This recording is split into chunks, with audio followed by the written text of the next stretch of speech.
Hello. So today I have decided to come up with a story, and this story is from my real life. Let me tell you my experience from my life as to how I underwent and experienced the power of brain. Right. So once I had fever, and normally I take homeopathy medicines, and I started with homeopathic medicines. I know a little bit of homeopathy, and so I took the medicines, but unfortunately the fever was not going down, which otherwise in normal conditions would have subsided. Then somebody told me that you take paracetamol, with that the fever goes faster, because I was working also and I had taken leave, and I was becoming weak also with fever. So I started with paracetamol. Within 2-3 days, I saw that with paracetamol early in the morning, the fever was going down, and I was fit and fine to go to work. I went to work, I came back, and again the fever increased. And this was a routine, and I was feeling weak. So I decided to go to the doctor. When I went to the doctor told me that let's do blood test. And let me tell you frankly that I was avoiding the doctor for blood test because I'm scared of their syringes. So what happened was that I went to the doctor, and then I came to know that I had malaria. So a series of medicines were prescribed to me, and a series of tests were given, and after that medication began. After 2 days, the third day in the evening, a friend of mine had visited me to see how I am, and then suddenly I started feeling a kind of twitching in half part of my lips. I was kind of smiling without any control. I did not want to smile because she was not talking any comedy. But I was unnecessarily smiling, and I was actually feeling ashamed what she will think that I am unnecessarily smiling. And even my hand, I was trying to, afterwards, I was trying to hold the fork. I was not able to hold the fork. Continuously the muscle was becoming loose. The hold was becoming loose. So I told my husband that something is wrong, I don't know.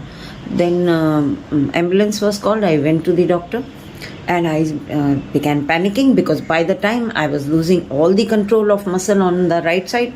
And then the doctor told me, he asked for the medicines I was prescribed, etc. And he said probably some of the medicines has not agreed to you.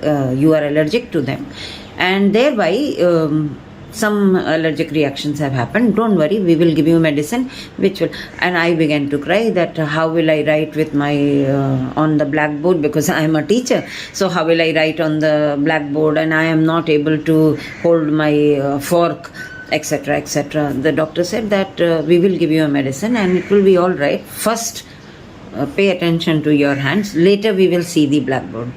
And anyways, the some medicines were given to me with which I slept, and they told my husband that she will sleep for a longer time. Don't worry, even if she sleep the whole day long tomorrow and the next day also she is sleepy, but it will be all right. So finally the injections were given to me and I slept. I started recovering, I became all right, and the whole course finished, and I was out of danger from malaria. Now the doctor told me that next 15 days we will give you a medicine which is for eradication of malaria. I said okay. Will that doctor, will that medicine cause me allergic reactions again? You know, that was there at the back of my mind, and I was damn scared about it. So the doctor said, I cannot guarantee such a thing. So I said, then I will not take this medicine. He said, you are a science person. You know that the protozoa will make its cyst and it will stay in your body somewhere, and then again malaria will come. So the choice is yours. Either you want to die of malaria or you want to die of eradication of medicine.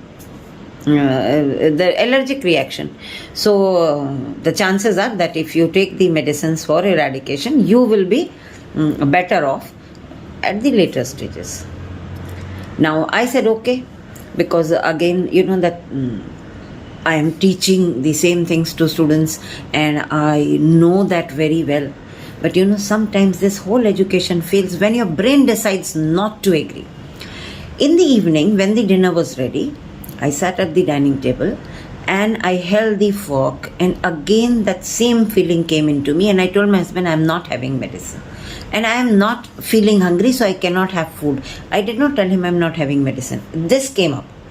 I said, I am not going to take medicine because, no, I am not going to take food because I cannot hold the fork. My husband said, if you don't eat medicine, how will you take that, if you don't eat food, how will you take that medicine? Oh, I said, no, I cannot hold the fork. He said, try it with your hand. I tried with my hand. No, spoon, no. Then I called up my friend. I said, I know very well that, I should do it, but it's not happening. She said, what you do is, today you skip the medicine. Don't start the medicine today. Sleep now. Let your brain relax. Because I described my condition to her. She said, let it relax. Go sleep. Tomorrow morning, very early, because you are an early riser, you get up very early, have your breakfast and pop in the medicine. We will see if in the morning there is trouble, then we will take you to the hospital. I said, okay. A relief came to my mind, okay, I don't have to eat the medicine today at least. Then the next day, early in the morning, I told my husband that I freshened up. I told my husband, now I want breakfast quickly. He gave me bread. I just held it with my hand, gobbled it, because I knew that if I delay, my brain will play with me again. So what I did, I told him medicine. He had kept the medicine there. I immediately picked up the medicine, popped it without thinking, and drank the water. And after that, of course, I was on the path to recovery. I took the whole course of the eradication medicine. I started going to work, and it was wonderful, of course. So, does it mean that even when you are seeing something negative happening, you still believe that positive will happen? We'll talk about it next time. What do you say?